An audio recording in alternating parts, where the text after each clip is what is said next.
find some stock. Spit it, watch me flop. This industry ain't giving no props. Kicking the dough, up the ops. We thinking outside the box. We coming up on some loot. First our vision, move with skill, precision, focus and the shoot. Up and coming like the sun when rising deep into my mind and see what kind of person I am. Maybe we got something in common. Time is ticking, time to get it. No bullshit, take a listen. See how we sparkling and glisten. Omnipresent, can't you feel it? I'm up, I'm coming, I'm still coming. I'm coming, cloud of vision, so I'm coming. I'm coming, I don't lost all my coming. I'm coming, what you get is what you get.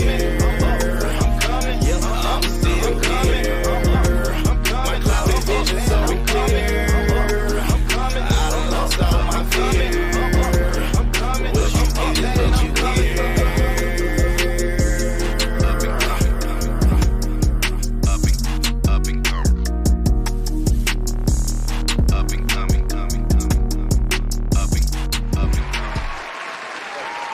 Welcome back to Up and Coming with me, your host, Javerick 100 Trillion. And hey man, just like always, man, I have a great show for you today. A very interesting guest, man. But before we get started, make sure that you are tuning in to BlakCrown Radio 365 days a year. Man, look here, man. We got some of the hottest music, the hottest independent music on the radio.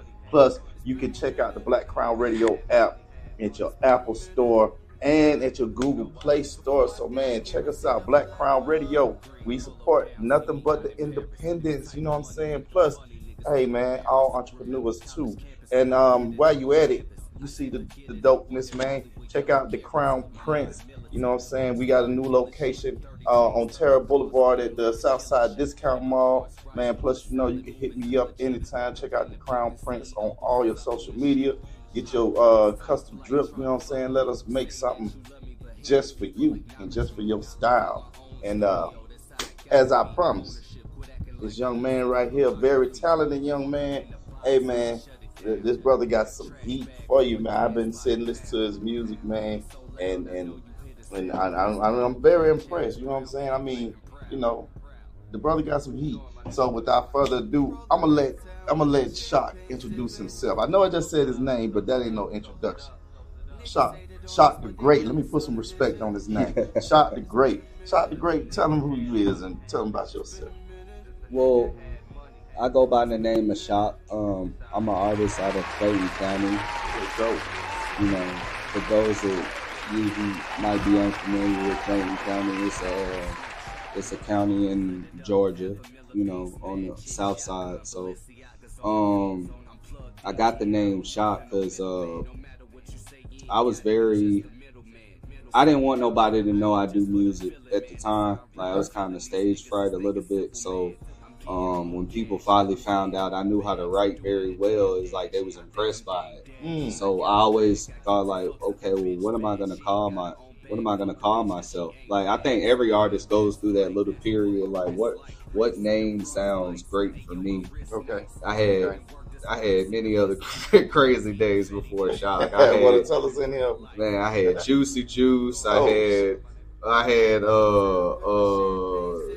Big Stepper. I had just crazy names. I'm glad I didn't, but Juice the Stepper. Right. It was crazy. I can dig that. So when people finally found out I knew how to do it, they were really impressed, and they was just like, "Wow, you write very well." So that's what kind of introduced me to the music, like in a nutshell. Okay.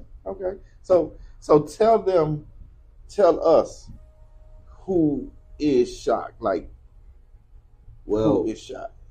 Well, in order to understand who Shock is, I have to explain my life story to you. Mm-hmm. So it'll make sense. Like, I was born in Jackson, Mississippi. Okay.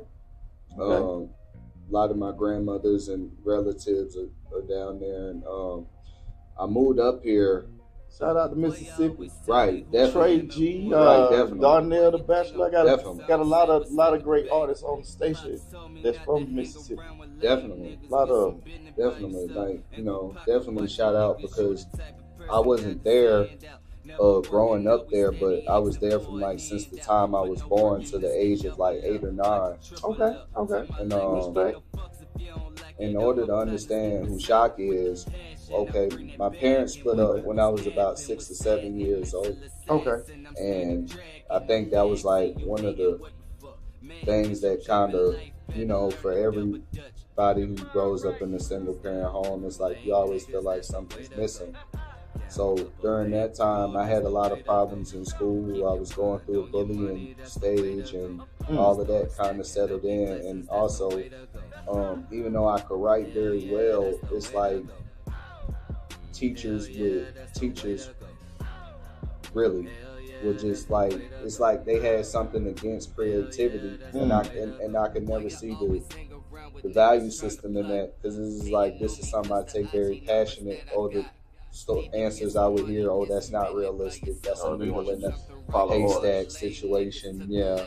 So I moved up here when I was 9, and this is like one of those devaluing factors in my life that made me just realize, okay, this is something I want to do seriously, music. So I moved up here to Clayton County when I was 9. I believe I was like in the 3rd grade going into the 4th grade. So at this time, my parents split up. I'm staying with my mother, but we moved up here and we were staying with my auntie, and it was a lot of problems in the house, a lot of low self-esteem going on, this, that, and the third, and that kind of filtered into my school life. I didn't want to do school. I didn't want to. Grades were kind of slipping. My mother was disappointed. Then I had these fights that was going on because people would just pick at you. And mother, she works like 2-3 jobs, so sometimes she can't afford it like that. That's so totally understandable. You had to do what was she had to do what was best for me. But one thing that was a big problem in the house was it was a lack of self-esteem. It was a lack of vision. It was a lack of dreams. So how this pertains in the music, I'll never forget. And RIP to one of the great legends, man. I had a friend on a school bus one day, and this is like when CD players was very popular. I think I'm kind of exposing how old I am. Hey. You up there with me, I see. Yeah. And this was CD players was going around. So I'll never forget, what does he pop up out of the CD player? And then there was X out, DMX. Ooh, one of the dopest albums I've ever heard. One of the dopest albums I'm talking ever. about from beginning to end, just press play. Now, mind you, it was an ass whooping in my household. Like, if you got caught listening to those type of, anybody who grew up this way, you understand exactly what I'm saying. Right. So, I couldn't listen to Tupac. That wasn't allowed. I couldn't listen to ODB, Old Dirty Bastard. I couldn't listen to DMX. Definitely, it was unacceptable. It pretty much was like either gospel music or not at all. Right. But I remember taking that CD home with me one day, and I think it's like, excuse me if I'm incorrect about that, I think it's like 15 or 16 songs like on that album. Yeah, and I remember for like a whole year straight, I memorized every single song off that album. I'm talking about from What's My Name. I'm talking about The Professional. I'm talking about like man, Hard in the White with the locks on it. Shout out to the legends. Yes. And listening to this album, listening to this album, it was just like, yo, this is amazing. Like, this is dope. Right. This is dope. And mind you, I would watch like MTV, and like this was back then where YouTube wasn't around at the time. Like you had to watch like certain stations on the TV to catch music videos and this, that, and the third. I remember going into Walmart, and I remember seeing, I think it was XXL. I remember seeing Dr. Dre, Eminem, and 50 Cent on the face of the cover. Like, got 50 Cent, the real gangster looking with the headband around his head, sleeves, bunch of tattoos, and this, that, and the third. So I was just like, bro, this is what I want to do. I want to do this. So at what age did you discover that you could create your own music?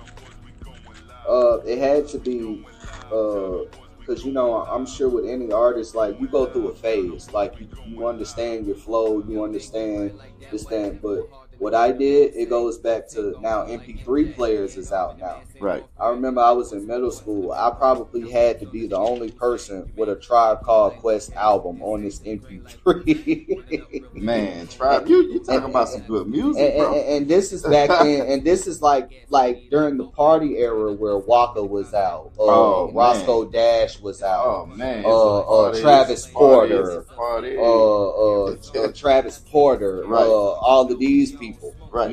So hip hop is like advancing to a whole nother level. But what I was doing since I started fresh, what I had in my MP3 player was like Busy B, Kumo D, Wu Tang, LL Cool J, KRS-One. Okay, like that's what I was just like. Well, in order for me to be great at what I do, I need to study. So that brings me to this question right here. I don't know if you can name all of them because it kind of gets hard. I tried to do it myself. Yeah. Who's in your top 10? Ooh, like what? Okay, now, like what's it based off of? Whatever you feel is the top 10. It could be the greatest top 10 albums, top 10 lyricists, top 10 like from back then, all times. All times. I'm talking about from the beginning of rap to today. Top 10. Now, it's going to be kind of hard. You're not, just keep in mind, then there's no competition because this is in your opinion. That's okay. Because you can't, it's hard to say, okay, I'm going to put LL Cool J up against Lil Baby, because those that don't match. Well, how I would depict it, like given my top 10, is what effect did the artist have on me personally? Exactly. So my top number one. No, I'm gonna start this way. Top number one. DMX. It's dark and hell is hot. Oh. I love that album. Only because I was at a certain place, like in my time, and it really affected me. Like Slippin' was that's Flesh of Flesh, Blood of My Blood album. Flesh, yeah. So I DMX, Tupac. Okay. My favorite album is, a lot of people love the All Eyes on Me album, but I just felt like people were like kind of sleep on Me Against the World album. Me Against the World, that's my favorite. I was like all that album is dope. Like I still play Me Against the World when I'm doing and my song on there is that It Ain't Easy. Right. And Digital Underground did a thing on the production. Right. Oh, right. Third one would be 50 Cent. Woo. Get Rich or Die Trying. Right. I remember this feeds into the whole hip hop story on why this is just 3. Right. Who's on the whole hip hop story? I remember being 5 years old, and my uncle, he was a real big hip hop head. Like he had all the stuff I wasn't supposed to be listening to. Okay. You know what I'm saying? So he really and as soon as he turns on the radio, what do I hear? Go. Okay. Go, and I'm just bobbing my little head, and I'm just like, man, what is this? Some of the dopest. And that's back when bass boosters was in the cars, and he had his car fixed up and everything, and I was just like, yo, this song is amazing. So number 3, 50 Cent. That's right. Number 4, Biggie, definitely. Which one? Ready to Die. Okay. Ready to Die. Shouts out. Rest in peace. Rest in peace, definitely. Ready to Die, definitely. I love that album because I gained a lot of self-esteem, like from that album. Just looking at certain things for what it was, and I was just like, well, for these guys to come up and overbeat the odds that they still were successful. Yeah. God rest two of their souls that I just mentioned. Three. Tupac and DMX too. Right, DMX, yes, DMX, Pac. So So you could say 50 Cent is a living legend. Right, definitely. Because like, he's amongst it's nothing past like that.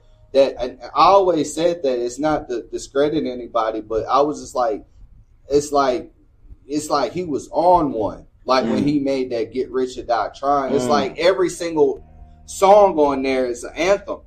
21 Questions, In the Club, Window Shopper, Back Down, all of those, like you can just replay those records. So the fifth one I would have to give it to is Big L. Big L. Rest in peace, his soul. Okay. Now, this particular artist, this is where I learned what it means to be creative with your punchlines. Creative with what you say and just how to put two and two together. Right. So number 6 would be Big Pun. Okay. He also fits in that category. You know what I'm saying? So I was just like, yo, that's crazy. That was crazy. Now, let's go up to speed a little bit, which leads me to 4 more left. Who? Kendrick Lamar. Okay. Kendrick Lamar. Definitely. It's when it gets down to poetic value and just, it's like everything he says is like you can tell this wasn't just clapped together and it wasn't thought about. It's well thought about. Well, yeah. It's like my favorite album is How to Pimp a Butterfly. Oh yeah, that boy bad. Like I was like, this is a great album. And then where I was in my life, it really hit home for me. So I would have to go with Kendrick Lamar. 8 is, wow, this is ironic, but Drake. Wow. Drake is number 8, like for me. And I always go back to the people discredit this album, but I feel like this really was the beginning of something great. People didn't realize it. It was like Thank Me Later. That first album, I think it was 09, that, you know, from the first song I heard on that album, like, he made me realize, yo, just rap. And he made it real easy. You didn't have to overthink what he said. It was just real simple. And he was talking about things he was going through. And he was just so honest and what he was saying, and with so much passion. So number 9 would be Jay-Z. Okay. Jay-Z definitely. The Hard Knock Life album. Hard Knock Life. It was like credible. Then there's Blueprint. Then there's Blueprint 2. Then it's just a masterpiece. And then why I say Jay-Z is to come from situations he's overcome and to see where he is now. I'm like, that says a lot. Okay. So drum roll, please. Number 5 would be my man Rick Ross. That's number 10. Number 10. I'm sorry, I apologize. Number 10. Hey. Number 10. Number 10, Rick Rose. Ricky Rose. Reason I picked Ross as number 10 is because it's like in his rhymes, he's really teaching you financial literacy. Yeah. It's just, you have to be open and have an open mind and receive what he's talking about. And you know, just all of these 10 artists I just named, it's like they played a value in how I see lyrics, how you come up with your music, how you just come up with being creative right here. So, and to answer your question from earlier, what made me get into it was, I'll never forget, 9th grade, we had a poetry competition at Morrow High School. Shout out to Morrow. Shout out to Morrow High School. You know that's my high school too. We had a poetry competition, and I'll never forget, it took me 5 minutes to write my poem. And rest of the other classmates, it might have took them a day, might have took them 40 minutes, or whatever the case may be. Everybody has their own creative process. But I remember I wrote my whole poem up in 5 minutes. Took me like 2 minutes to edit, like change some words out or this thing, because I would always be quick Okay. Because I would always write lyrics. I knew what I wanted to say. I'll never forget. When I took my paper to the teacher, she made corrections. It was red X's everywhere. You can't say that. That's a sentence fragment. Right. That's a comma right here. You know what I'm saying? But what was interesting to me is I ignored the corrections completely. I rewrote it because she really messed up my paper, putting the red markings everywhere. I rewrote it the exact way I wanted to say it. And it won me first place. That's what's up. In that competition. We went against Lovejoy. We went against Forest Park. We went against Mount Zion. We went against, like, you know what I'm saying? Mundy's Mill or students, right, they're top people. And I would just like for me to be able to know what I want to say, write it the way I want to say, and say it the way I want to say it. I was like, that's a living testament of sometimes, you know, a lot of people don't see the vision. Right. And my teacher didn't see the vision. She thought the vision was you were supposed to say it this way, but I said, I don't want to say it that way. I want to say it this way. You'll feel me better if I say it this way. Exactly. I want you to feel me. I don't want you to see how smart I am. I want you to feel me. Ain't shot. You just don't know a lot of the questions that I wrote down. You're already answering them. Wow. Straight up. So one of the questions is, and I don't think we got too far to that. Well, we'll get back to that when it's time. What producers, if any, of the top producers, would you like to work with? Ooh, one, Play Picasso. Play Picasso. If you all are familiar with the artist Tory Lanez, right? Play Picasso is pretty much what Noah 40 is to Drake. My second one would be Noah 40, obviously, because it's like the way I come up with the music and just engineering the music, they do it almost in reverse. But it's creative in how to make a point of what I'm saying. For those of you who are fans of the culture, go back and listen to the song. What's the name of that song? What's the name of that song on that Drake album? 30 for 30. 30 for 30. No, it's not 30 for 30. I can't think of it right now. But basically the point of it was they took the norm and how you're supposed to engineer a song and did the opposite. So basically most engineers mix vocals within the beat. Like if you got a verse, you mix it within the beat of that song. Right. They mix the beat within the verse. So it's basically like the verse is sitting on top of the beat when really it's the other way around. Wow, that's dope. So I didn't know that. Yeah, so I was like, that's crazy. So we got Play Picasso, Noah 40. By all means, Dr. Dre is a producer. Yes, sir. You know, and a great sound engineer. Yeah. During my journeys of learning how to sound engineer, I would just watch documentaries. I would listen to things like the Chronic album. I would listen. Damn, how did I not name him one of my top 10? So that why I was like, it's hard, man. That's why I said it's hard, because I tried to do my top 10, and I started thinking of so many other artists that I listen to, and I'm like, hold up, I forgot about him. I forgot about her. I forgot about her. I forgot about him. So it's like, because it's so much inspiration. It's so much inspiration that you really can get, and you really can grab from like different artists. So number four would definitely be Timberland. Okay. The collab with him and Missy Elliott, I think that was really perfect. Okay. Like they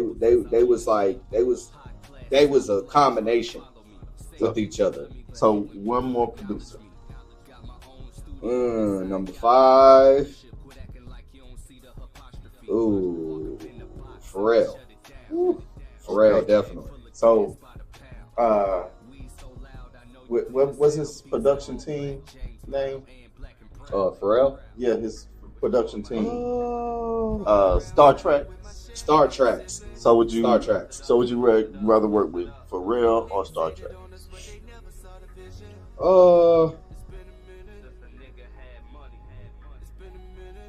Pharrell. Okay. I would still choose Pharrell because it's like a lot of the things in that guy. It's like I have some of those qualities too. It's like one of the things he'll say is he's famous for this. He was like, a lot of artists are here to beat. And he's like, don't really want to buy it, but look at those charts. Right. Look at those charts. And it's like, I can take that because on this Manifest project, I'm pretty sure we're finna get into like one of the songs off of there is like, and I'll get into it in a second.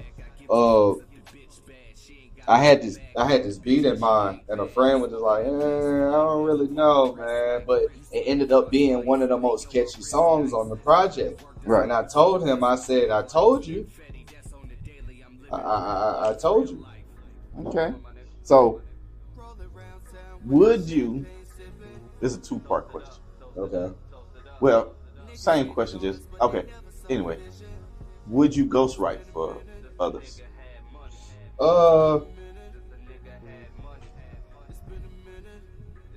It's a part of, I'm 50-50. Okay. 50% of it would be like, okay, it's business. It's business, that'll be and especially if it hits the charts too, so that'll make you masterful in writing.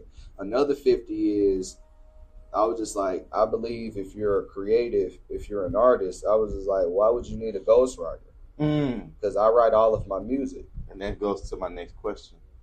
Would you accept a song wrote by someone else? Like, would you record and perform a song wrote by someone else? I can't do it. I feel that. Like, because of so much passion and so much integrity that I got for my craft, I can't do it. I feel that. I'd rather just wait for the lyric. I'd rather just push that beat backwards, and I'll get to it another time. Like, if I can't think of the lyrics, because I always look at it, well, maybe it's not meant for you to hop on this record right now. Right. And I kind of feel kind of like, I guess, on both sides of the fence, because one side, I wouldn't accept a song written by somebody because I feel like nobody can tell my story like me. Right. But on the other hand, I would ghostwrite for others. Right. It's like I'm 50-50 with it. Yeah. You know, because it's great business. Right. It's great business, especially if it. But you know, I just feel like a real creative. If you're a real creative, you'll take the time and go through the process. You know. Yeah. I don't believe in cheating the process. So, how important is originality to you? Very, very important. Like I tell some people this all the time. Well, if I'm doing the same thing he's doing, then say a record label executive comes in here. Okay, well, if you're doing the same thing he's doing, then why should I give you money over him? And he's doing the same thing you're doing. True. What separates you from the rest of the people who is into what you're into? True. And I think that's one of the founders. If you can find that, what separates you from the pack, you're going to come out 9 times out of 10 more successful. Okay, I respect that, and it's very true. So, all right, you brought some music by, and Yes, y'all peep out Shock the Great on BlakCrown Radio, along with other independent artists, independent producers, independent record labels. BlakCrown Radio. Hey man, he has some hot music right now that's bubbling on the station in everyday rotation. And right about now, we about to get into one of his songs. This song right here, I'm gonna let Shock go ahead and introduce the song right here. Well, the song is called Live. Okay. It's pretty much basically like you know how Pharrell made the song "Cause I'm Happy." Mm-hmm. Like I always like that. It's pretty much like one of those songs for me. Okay. It's a great vibe. Yeah, it's a great vibe. It's a lot of instruments was put into it. So yeah, pretty much one of those records. It's like real chill, not really too much. Like something you can just vibe to. Like this sounds great in my car. Okay. Yeah. Okay. Y'all heard it right here. Hey man, so y'all check out Live right here on Up and Coming with your host Javerick 100 Trillion. We got Shock the Great in the building, and this is Live. Check it out. We going live, tell them boys we going live. We going live, tell them boys we going live. We going live, tell them boys we going live. We going live, tell them boys we going live. We going live, tell them boys we going live. We going live, tell them boys we going live. We going live, tell them boys we going live.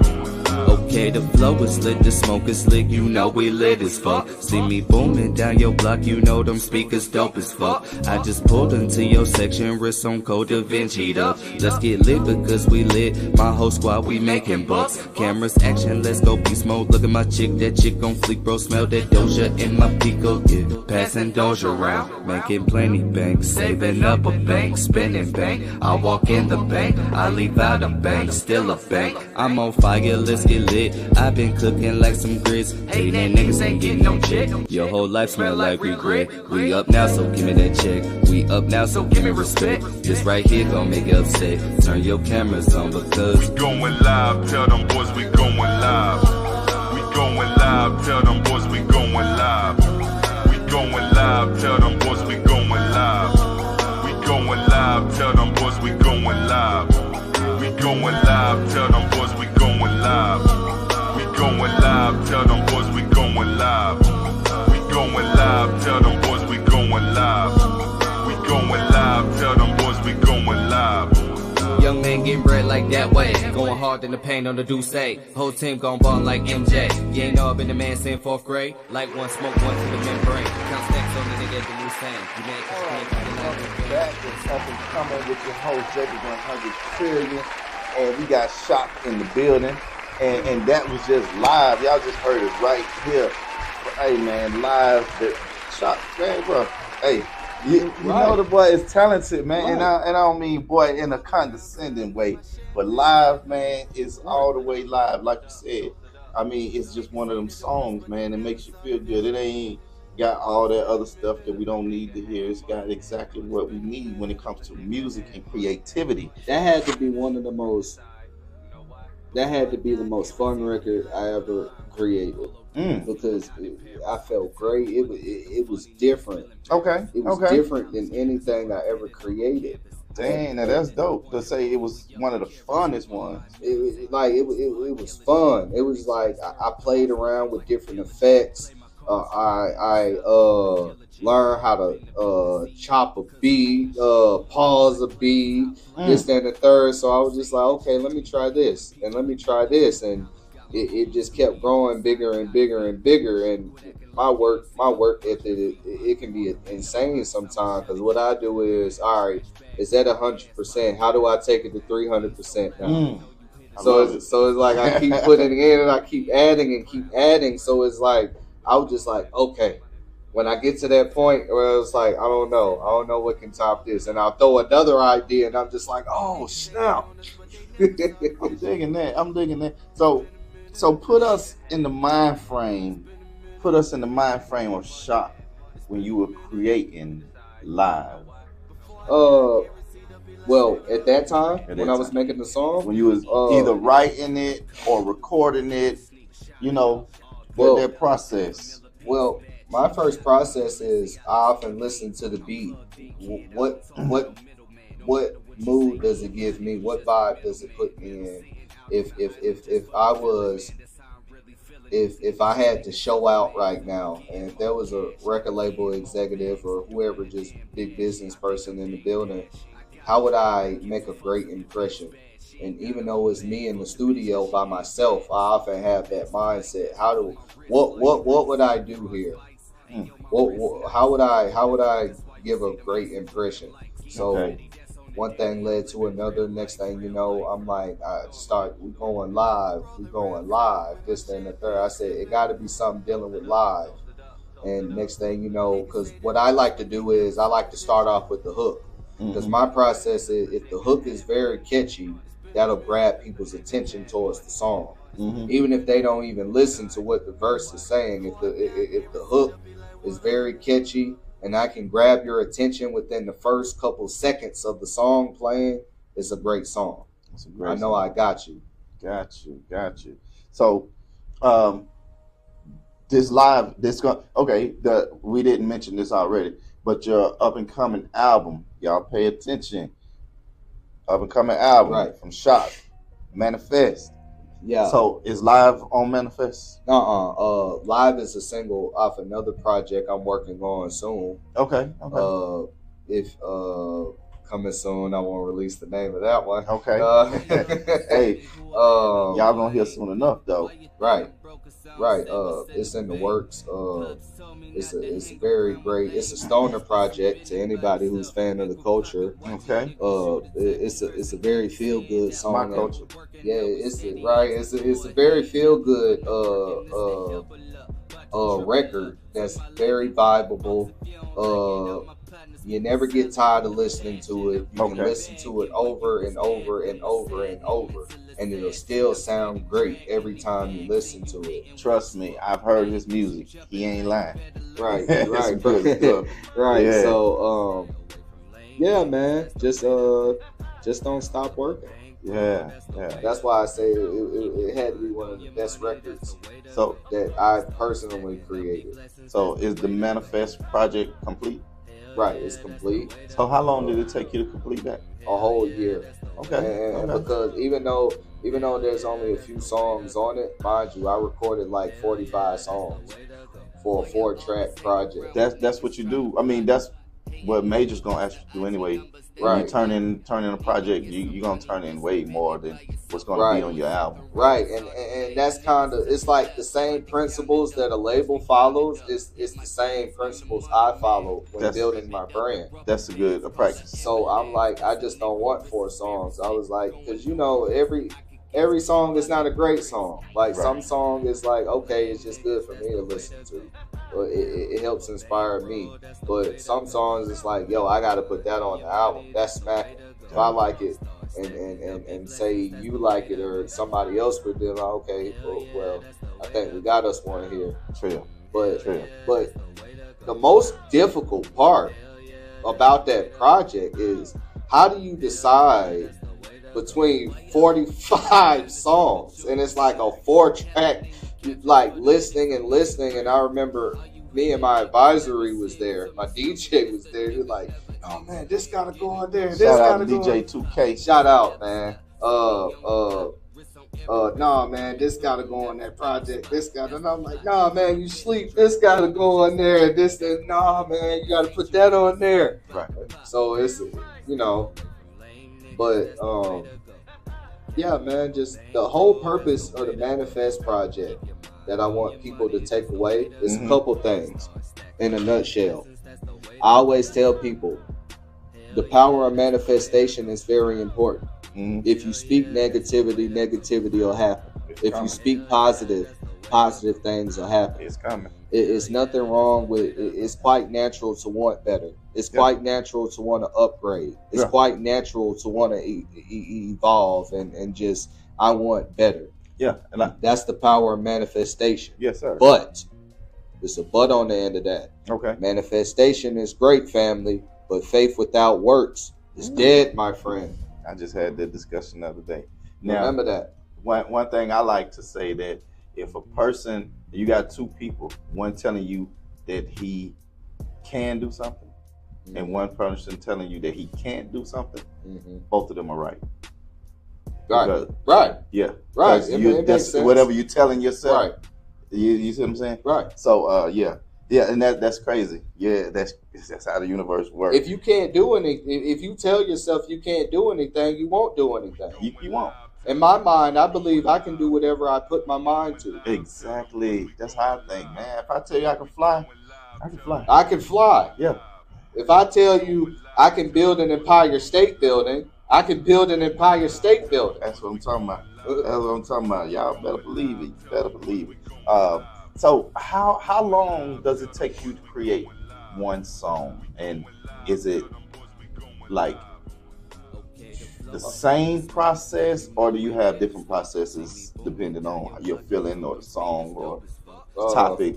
Well, my process is definitely unorthodox. Okay. It's definitely like I told somebody and I had them laughing at me. I said if I was to watch myself doing half of the things I do in the studio, I would say this guy is crazy. This guy is crazy. Every process, far as recording, it depends on the beat, it depends on the vibe I'm in, it depends on the mood I'm in. So I can have one record doing straight hip hop. The second record might come up as a dance hall record. Okay, respectable. That record, then next thing you know, I'm working on hip hop again, and then next thing you know, I do another hip hop song, and next thing you know, I want an R&B song now. Right. So it's like you switching different. I always tell people, bro, you with me in the studio, prepare to take a night back, bro. Okay. I like that because I think creativity happens 24/7, 365. Right. People say, I mean, of course, if you don't have your own studio, you have to schedule studio time. Right. And who's to say you're in a creative mode at that time? You say, right. Oh, I'll be in the studio next week at Wednesday at 10 a.m. Next week at 10 a.m., I might be having some shit on my mind that I'm like, damn, man, I wish I could reschedule, but I done paid this and that. So if you got your own studio, it's like creativity comes, you wake up out the bed, okay, I'm finna record. Right. Hey, that shit ain't nothing like it. Right. And, you know, a lot of my friends don't like going in the studio with me. Okay. They'll be like, how long are we gonna be here? Ain't no telling what shot, bro. We might be here an hour, we might be here 3 hours, we might be here 8 hours. It is. Hey, man. Like, it's no telling. I was like, if you ever go into the studio with me, plan on not doing nothing. Okay. Plan on not doing nothing. Nothing. Like, we're gonna chill. We're gonna be in the studio. We're gonna make music. Like that's the plan. That's the type of vibe I like when it comes to making music. And like, shout out to 2K, man. It's like 2K, he'll tell you when I lock in, like I really lock in. ClayCo mixtapes. Right, man. We have a mixtape out that we're working on. Mike Assassins. Okay.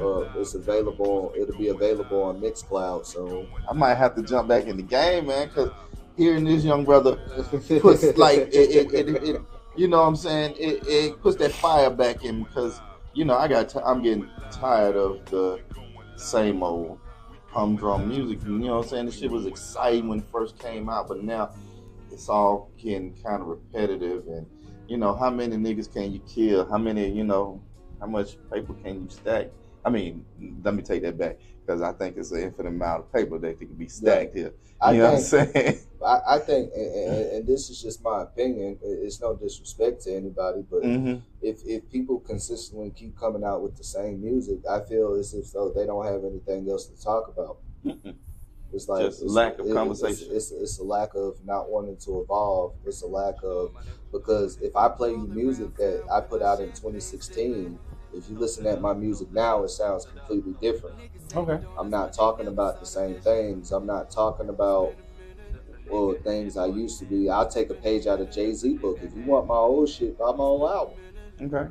Exactly. Don't be mad because I'm trying to evolve. You want my old records, go buy my old records. That brings me to this question. If you could come up with a genre of music, not your own, of course people would get in the genre, but you came up with the genre and you can name it, and it's only going by the music that you make today. What would that genre of music be called? Definitely wavy. That's how I would say it, because wavy. It's if you know anything about waves, it's like you feel different things. So it goes back to what I was saying earlier. It's like I'll go from doing a hip hop record to like, okay, I don't want to rap. I want to release something else. I want an R&B record now. I want a dance hall record now. I want something that'll make me feel good. I was listening at Jersey club type beats the other day, and I was like, this is different. This is different. Okay. This could be the next best thing. Okay. So I feel like the minute you stop evolving, the minute you shut your brain off, I feel like that's the first step of ignorance. When you shut your brain off, you don't want to evolve. You don't want to grow.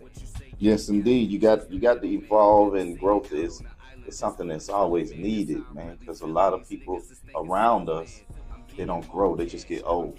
I was always met with resistance doing music.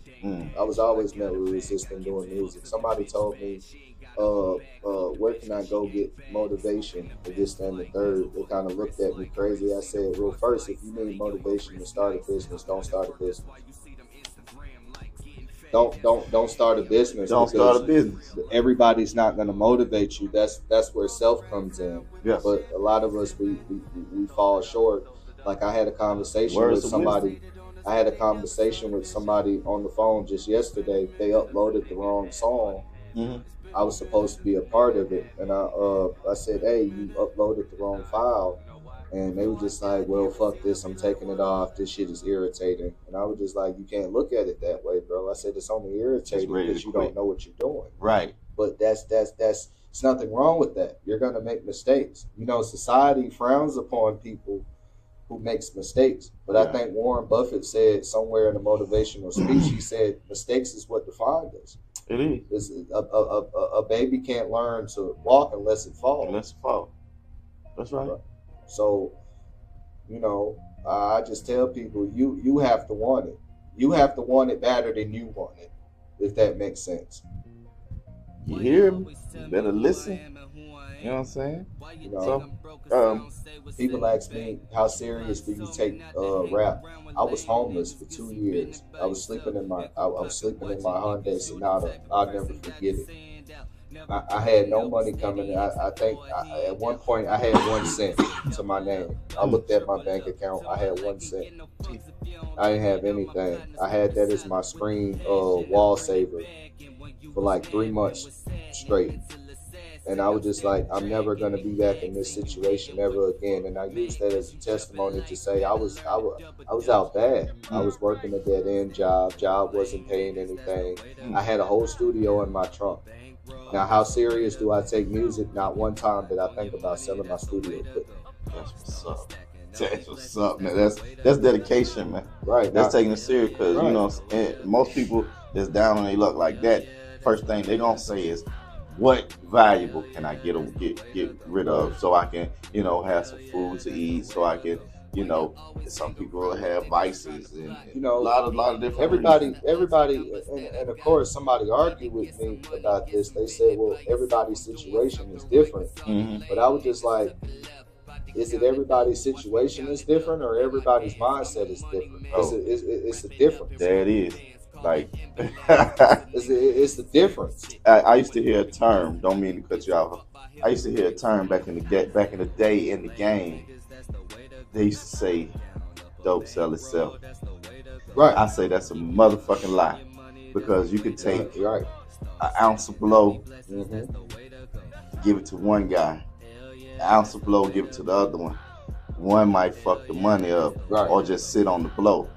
Other one might bring you that ounce back and say, now I want to buy 3 more. You feel me? Right. So no, don't sell itself. Right. That person has to have that mind frame of I'm about to go get it. Yeah, it's the mind, and it goes back to what we were saying earlier. If you don't believe you'll do it, you won't do it. You won't. It's whatever you believe is exactly what you are. As a man thinketh, you know, that's exactly what he is, or that's what he will accomplish. Right. You know what I'm saying? So when it comes to your music, do you feature on other people's music, and do you have people feature on your music? I do features. I do features. I love working with other creative people. Okay. One thing about me is I don't like ego. Okay, that's what's up. So the minute I find out you have an ego, I no longer want to work with you. Yes. Because I don't go into a creative space with ego.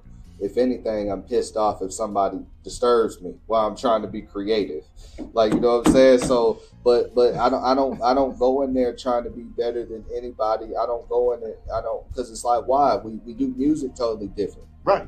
We do music different. If anything, I'm competing with me because I hold myself to a standard. You can be a lot greater than what you're giving yourself credit for. Yes, sir. You can be a lot better. So I do features, but here's the problem where features come in. A lot of people are not musically educated to what's going on. If you don't understand distribution, if you don't understand marketing, if you don't understand sales, if you don't understand financial literacy, you're already behind. Already. For any artist, for any future artist looking at this, if you don't understand any of those things that I just mentioned, if you don't understand distribution, if you don't understand financial literacy, if you don't understand marketing, if you don't understand sales, you are already behind. Back there. Catch up. Might want to be wisdom, right? Might want to be something people would do if they haven't given up on their dream. Y'all gotta excuse me. I'm also interacting with IG over here on BlakCrown Radio. BlakCrown Radio. You know what I'm saying? Up and coming BlakCrown Radio. Your host Javerick 100 Trillion. Got Shock the Great in the building. Southside Atlanta Ga. We just flexing for IG real quick, y'all. But yeah. So Shock. Let's switch gears for a sec here. So how do you feel about the current state of rap and all the beef that's going on, the beef songs? Can't call them sneak disses because these boys is saying names. I'm talking about children's name, mama's name, dogs and shit. Well, hip hop. One thing about hip hop is it's very competitive. And I get that. Yeah. I get that because, you know, when you do passion, sometimes that's why I went back to saying I don't have an ego.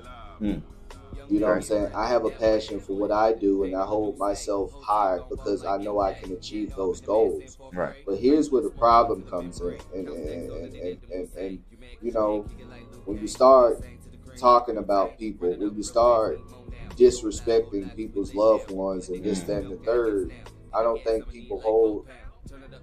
people think about this, but somewhere around this world, somebody loves that person you're disrespecting.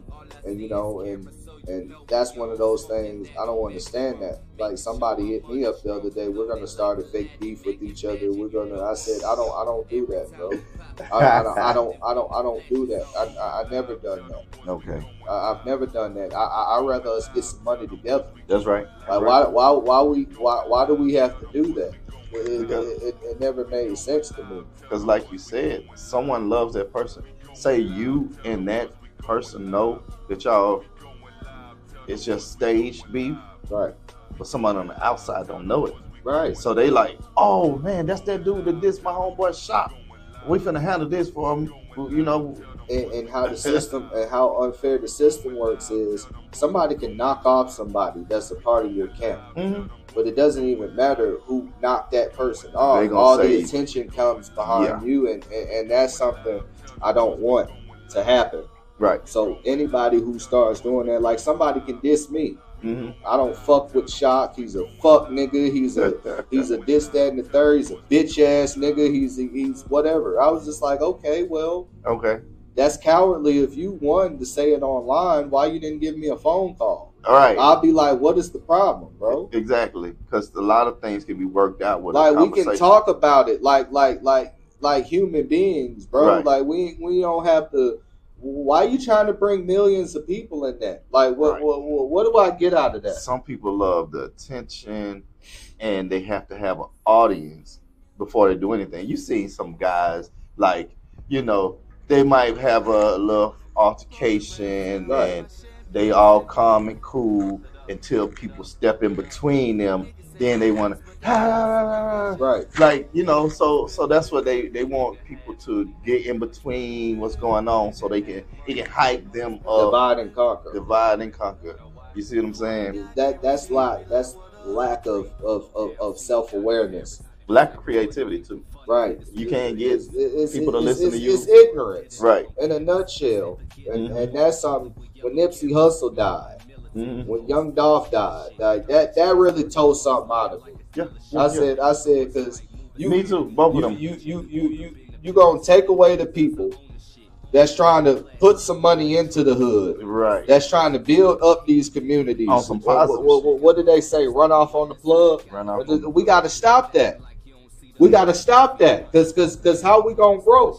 And the majority of people get killed in their own hood. Now the majority of the people who move out of these communities and they don't come back, you understand why. Yeah. And those who try to come back and help y'all, you question them.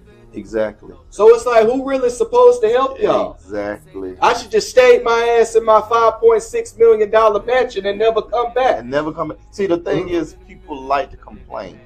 If you come back, they're going to say, man, this nigga stupid. All that money, he out here hanging with it. And if you don't come back, man, that nigga a sellout. Right. He don't never come back to the hood. Man, fuck y'all. So don't listen to what nobody say.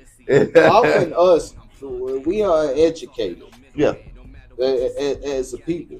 Mm-hmm. You know what I'm saying? So I don't understand that, because I always tell people, who are you to hate on this man? If the shoe was in reverse, you would have did the same way. Why? Because you're afraid people are going to rob you.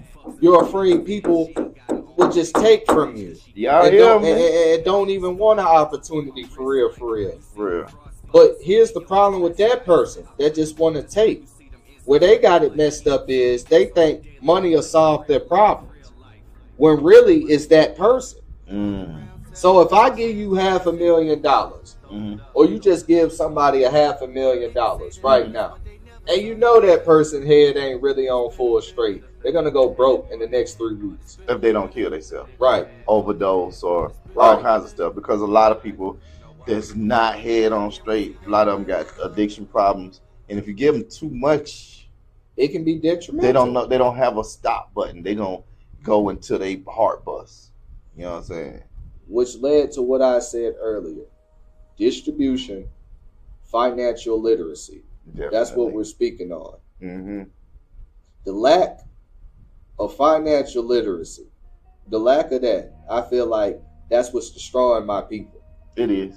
If you're a firm believer, not to get into it that deep, but you know, my people perish due to a lack of knowledge. Now, this may not have anything to do with anything, but I kind of feel like it do, because I see people, you know, people post pictures daily, and you know, that I can see that they spend all their money on clothes, on making themselves look good, but they're in an empty house. No pictures on the wall. A wise no man furniture. told me the goal is to be rich, not to look rich. Right. That's the thing. Right. It is to gather money, but it and not like clout. In today it's in reverse. It's reverse. People rather look rich than to be rich. They would rather say, you know what? I got this money and I don't want to save. I'd rather go put it on my body than go show off.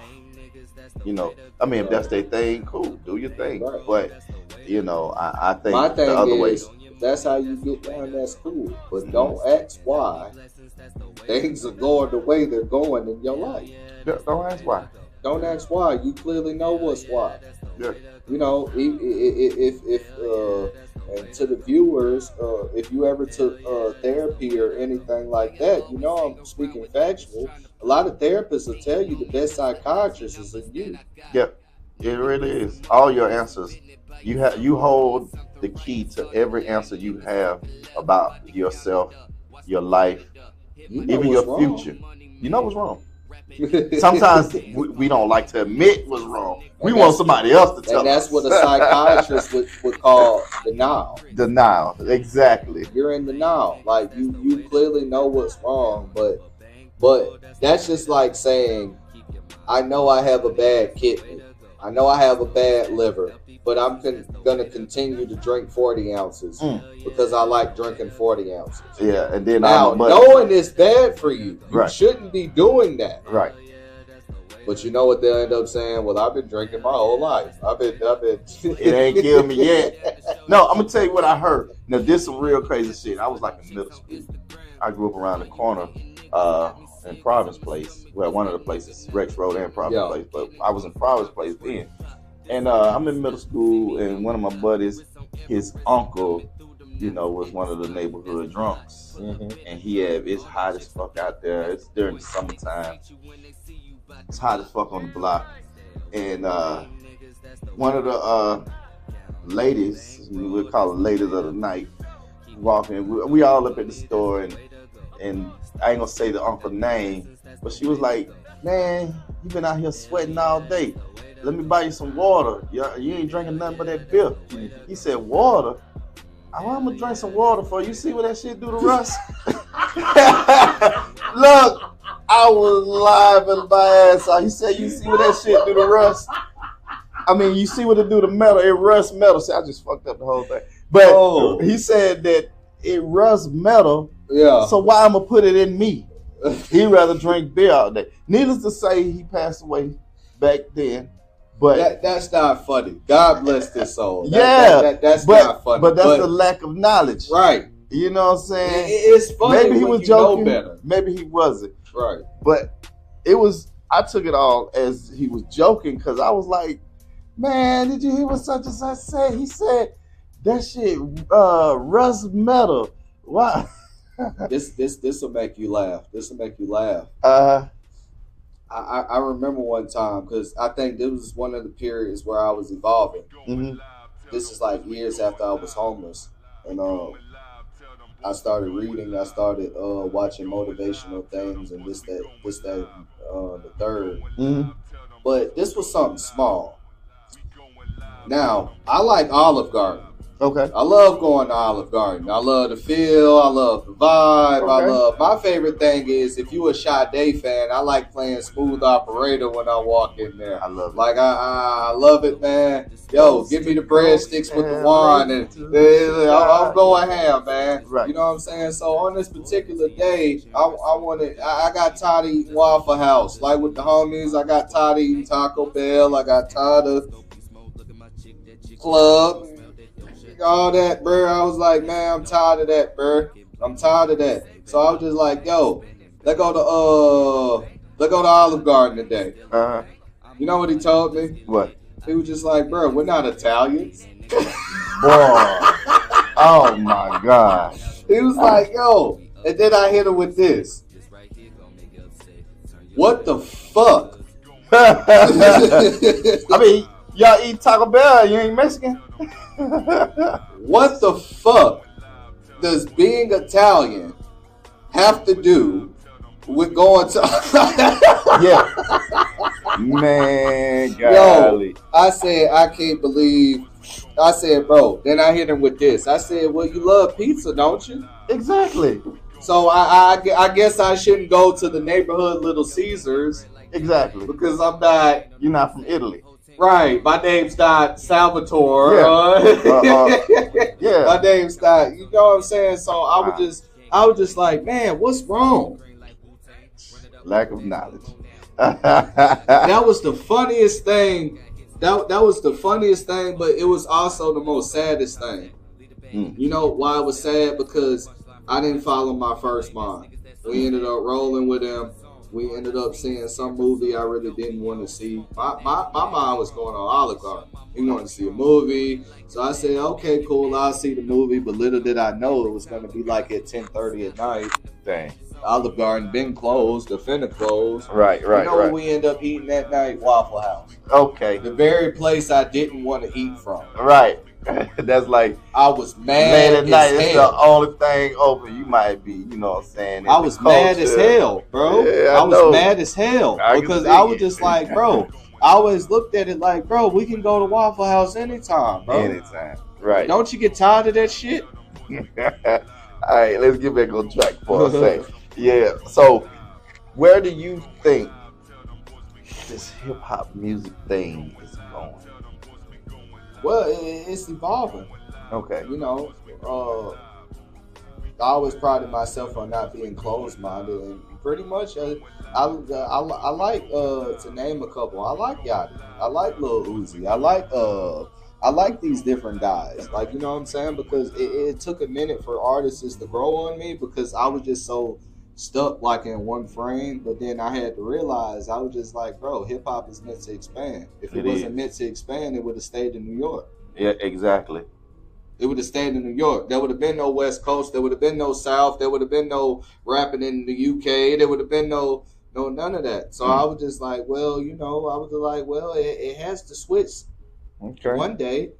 Now, I'm still a firm believer in great lyrics and not just saying just some anything like on a song, but I was just like, well, you know, I had to take it to a point. A lot of artists just didn't do what I did. They didn't study the forefathers. A lot of people won't even know who Busy B and Kumo D is. Right. Go to work. Right. Like Rakim, all of those guys. Like, you know what I'm saying? A lot of people don't even know who they are. Yes, indeed. And you can't blame them to a certain extent, but because that's way past their time. People would look at me. I'm born in 97. People would look at me like, what do you know about these guys? Exactly. Like, wow. But you up on yours because you know your music. Right. I had to study. That's right. That's real. That's real. So speaking of your music and your studying, so we're gonna get into this next song, man. You know what I'm saying? Right here on Up and Coming. You know what I'm saying? We got Shock the Great. I know I keep saying that. Shock the Great, because it is what it is in the building. And right now we're gonna get into this next song, Way to Go. So Way to Go. Go ahead and tell them a little bit about that was the record that I was telling you about earlier. I was listening to the beat with a friend, and they was like, I don't really know. Then I started mimicking the lyrics to it or what I wanted to put down on it. You know, because my process now, I don't write anything anymore. Okay.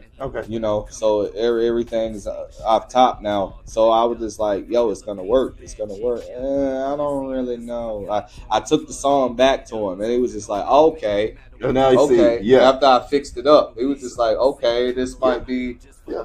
Right. And sometimes you have to, be patient with people, like we were saying earlier, and then just go follow through with what you're saying for them to see where you was coming from. Right. You see what I'm saying? And another thing I want people to take, last but not least, another thing I want people to take away from Way to Go is this record is based upon self-esteem, how to mind your own business, how to be self-aware. You focus too much about the next man, your pockets is going to be empty before you know it, in the blink of an eye. Stay focused. Stay away from bullshit. That's the main thing I want people to take away from that record. It's the way to go. Self-explanatory. All of those things I just mentioned. That's the way. Yes, indeed. You hear it? Way to Go.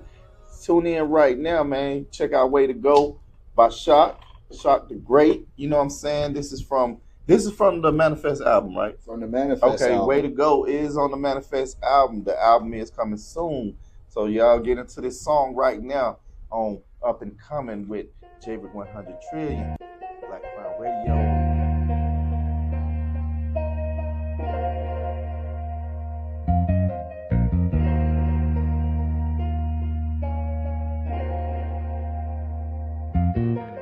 Why you always tell me who I am and who I ain't? Why you think I'm broke 'cause I don't say what's in the bank?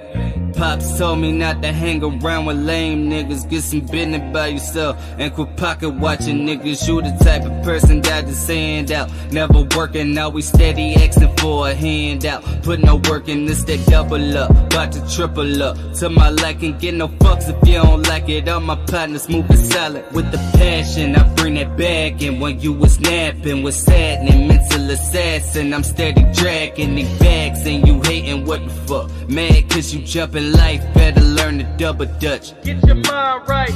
Stay away from lame niggas, that's the way to go. Count up a bankroll, that's the way to go. Keep your mind on your money, that's the way to go. Start stacking up these blessings, that's the way to go.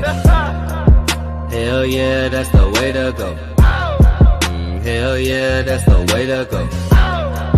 Hell yeah, that's the way to go.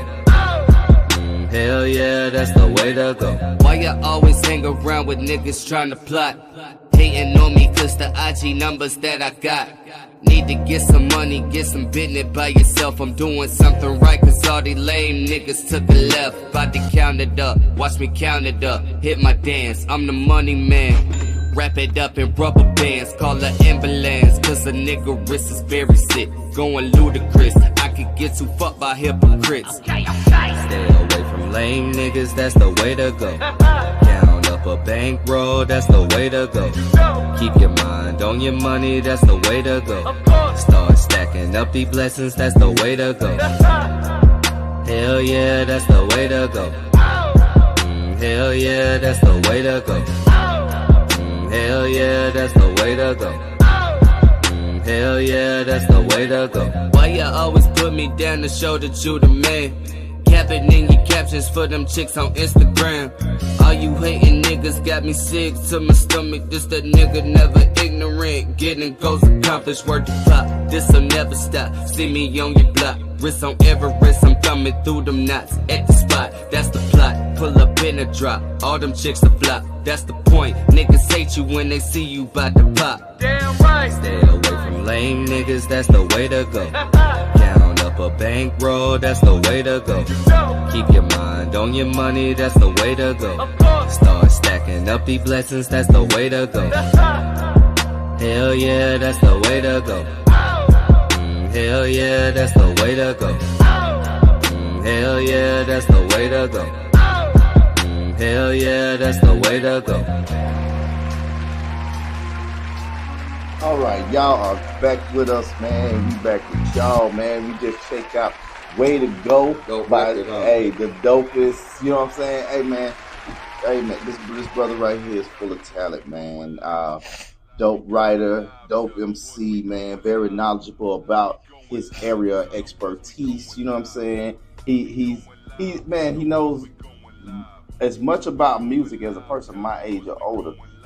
He's half my age. You know what I'm saying? So that right there says a lot. He's a real historian of his business. So way to go. Mm-hmm. Way to go. Where is your mind when you're creating that song? Way to Go was pretty much like, I remember I was working a particular job, and it had to be the most toxic job I ever been at, because I had a racist supervisor one time, but it was nothing compared to this, because what I found myself in the middle of, we often think having a racist supervisor is terrible, but it's even more terrible when it's racism upon your own people. Oh, I can't do that. That's what other minorities do. I can't do that. That's what, or you probably hear this, that's what white people do.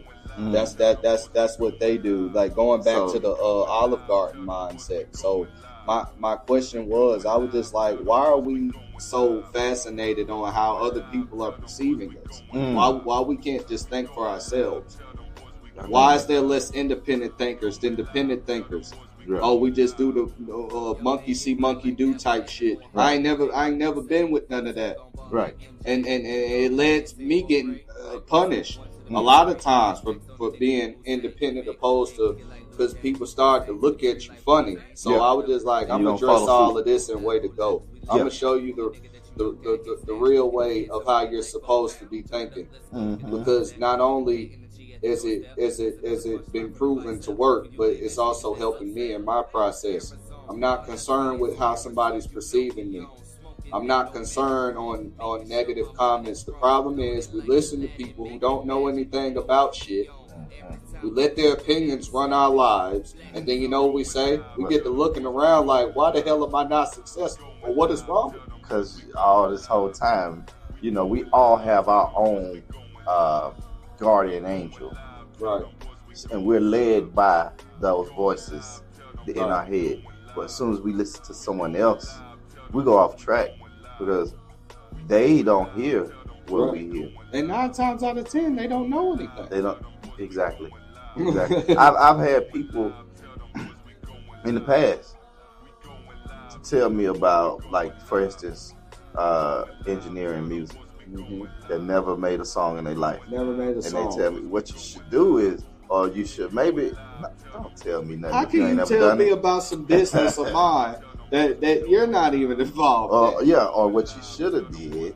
I hate that. What you should have I hate that. I hate that. Don't tell me what I should have I hate that. See, it'd be a difference if you tried what I tried and it didn't work. Exactly. Okay, let me analyze why it didn't work. Yeah. Let me sit down and listen on why it didn't work, because maybe now it'll help me. It'll help. And then different folks, different strokes. Another thing, don't tell me it can't be done. Just tell me you ain't never done it. One thing I outlaw, and I'm going to teach this to my future seeds one day. Never say I can't do anything. That phrase is not allowed around yesterday. Me. The proper question you should ask is, how can I do this? I had this conversation yesterday because I said I can't. And I said it on purpose because I was editing a video, and the conversation was, I'm supposed to go take a break, but I can't stop. Mm-hmm. And I thought that was something positive.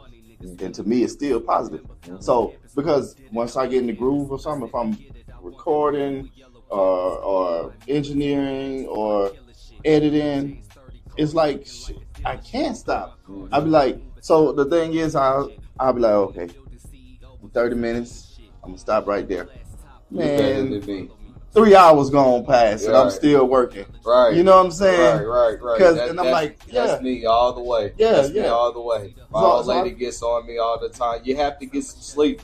You got to get some sleep. It's fucking 1:30 in the morning. Right. When are you going to sleep? Sleep is for when are you going to sleep?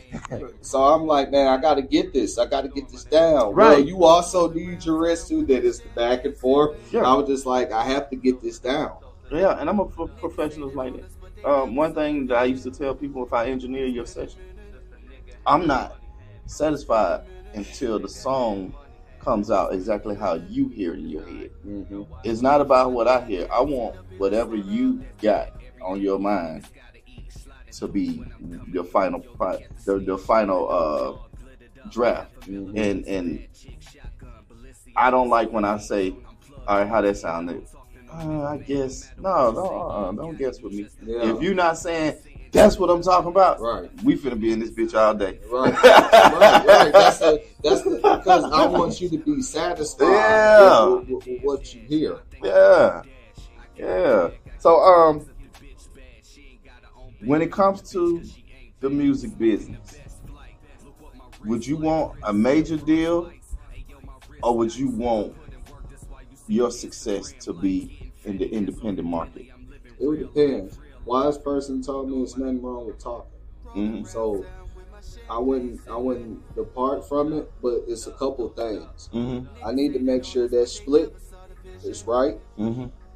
I need to make sure what is that master's talking about. So for future artists, splits, publishing. That's what I say. You're a writer, so you definitely want your publishing. Publishing. If you don't understand what publishing means, is research what publishing means. Research what publishing means. So with that being said, if you give me $1 million, I can't release music whenever I want to. It's on your time. I can't use my name the way I want to because your ownership of that. I can't have a fair split because that's all in the contract. My masters is no longer mine. It's a problem. Yeah. Well, you can always negotiate your contract. Right. But that depends on your success. True. Whether it's negotiable. True. I rather be in control because one thing is hard is you know, I never ran a label, but I'm pretty sure of this just by what I see. It's very hard to build a fresh artist because a lot of times they don't understand certain things. They don't know certain things. They just look at a big check. Yeah. A lot of people look at that check. They don't.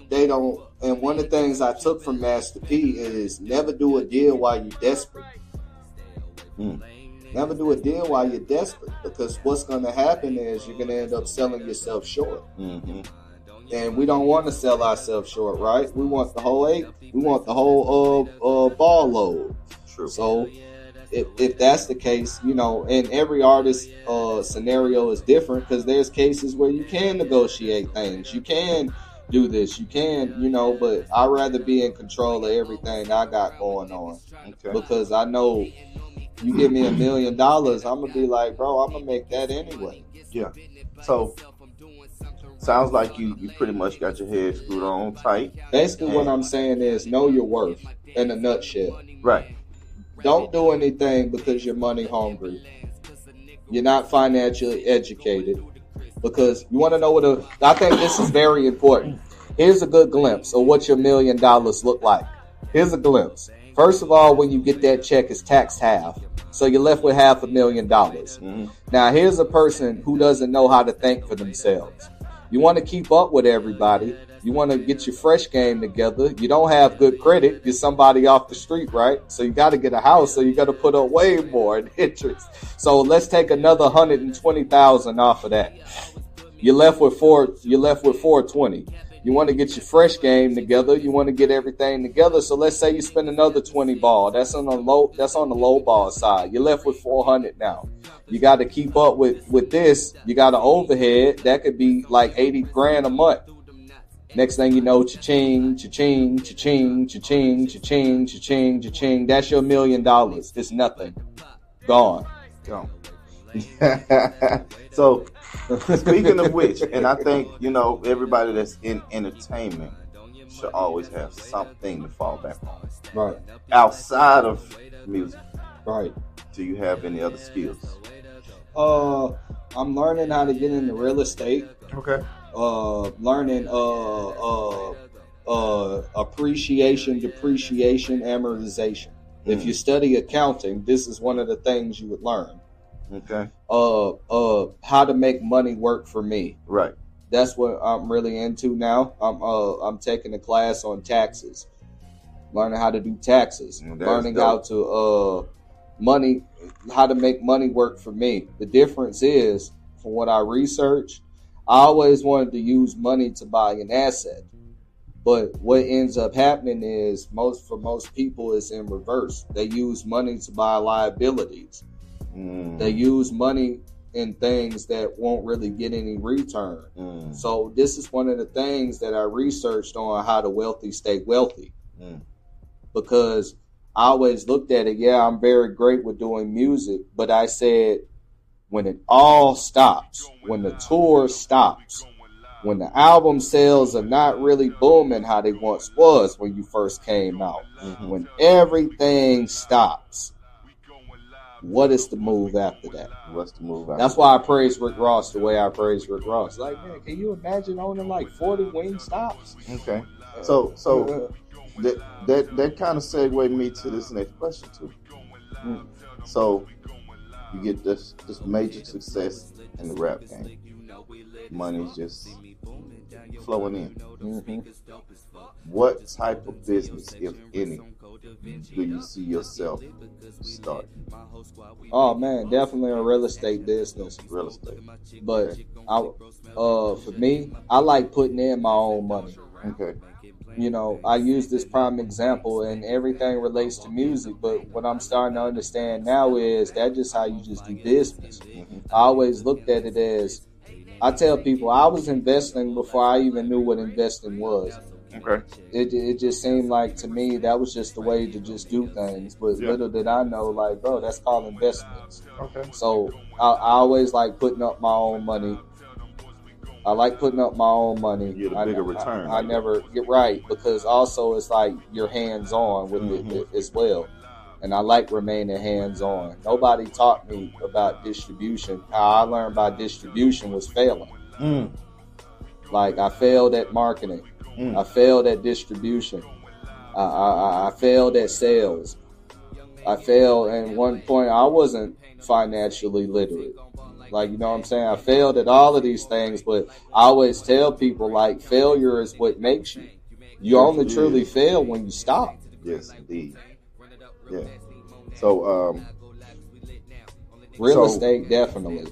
100 years from now, 100 years from now, what would you like your legacy to be? Would you like your legacy to be in music or something else? Well, definitely a musical icon. Okay. Definitely a musical icon, successful businessman. But if there's one thing I want people to take away from my journey and my success is failure is not the end. It's the end if you want it to be. You can either learn from your failure or you can just do what the majority do, just throw in the towel and just let life push you around. Secondly is, this is a black independent man telling you this. I want to educate the culture. That's right. I want to build self-esteem. Why is dreams not taught in school? Why is this? And thirdly, if I can do it, you can do it. Definitely. I like that. So shit, man. On that note, we're gonna let the people know how to either get in touch with you, how to hear your music, or anything you want the people to know. Well, the live single that we played earlier is available everywhere: Spotify, Apple Music, whatever your musical, wherever your musical preference is. And once again, to the viewers, that's called distribution. What is distribution? Being available everywhere. Mm-hmm. Instagram, Shock on the Dot, SHOCKONTHEDOT, SHOCKONTHEDOT on Instagram, and Facebook, Shock the Artist. Any opportunities you want to work on some music, I'm always open. I'm not closed-minded. Any advice you might have, or well, Shock, hey, what do you think about this? Does this seem very great? And I'm open. Cool. So tell them, give them a little bit about your upcoming project, Manifest. Upcoming project, 4 singles. Way to Go is definitely on there. That's the record we played. It'll be available Spotify, Apple Music as well. Just working, man. After this project, there's gonna be a probably like no more than about 10-track album. It's very incredible. It's in the works. Hey, I've heard some of the tracks, bro. Yeah. And man, it's music. You understand what I'm saying? It ain't just rap, and it ain't no particular. Like you said, it's wavy music. You feel me? Right. Wavy music, man. And on that note, man, we're gonna get out of here. It's been fun, man. Chilling with my boy Shock. You know what I'm saying? BlakCrown Radio. Shock great. Javerick 100 Trillion. BlakCrown Radio. BlakCrown Multimedia. Up and coming. We out of here. Peace and prosperity. Rolling around town with my champagne sipping. Toast it up, toast it up, toast it up, toast it up. Niggas hated on us, but they never saw the vision. It's been a minute since a nigga had money. It's been a minute since a nigga had money. It's been a minute. It's alright. You know why? Before I die, guaranteed I'll be like, what up? Stacking up that bread every day. Niggas gotta eat, sliding through when I'm coming through. Yo, look at the sneak, shining up, all glittered up. $500,000 a piece, bad chick, shotgun, Balenciagas on the feet. I'm plugged in, kid, I don't talk to no middleman. No matter what you say, you ain't got it, you just a middleman. Sitting out on the island just for the feeling, man. That's how I'm really feeling. These niggas is thinking simple, man. I'm getting more cash, I'm getting more bags, doing the damn dash. I think I'm Dame Dash. I got a bag, I give 2 fucks if the bitch bad. She ain't got her own bag, fuck the bitch cause she ain't bad. Smoking the best flight, look what my wrist like. You see them frostbites, hey yo my wrist nice. I put in work, that's why you see them Instagram like. Getting fetty, that's on the daily, I'm living real life. What you doing, my nigga? Rolling around town with my champagne sipping. Toast it up, toast it up, toast it up, toast it up. Niggas hated on us, but they never saw the vision. It's been a minute since a nigga had money. It's been a minute since a nigga had money. It's been a minute. It's alright. You know why? Before I die, guaranteed I'll be like, what up?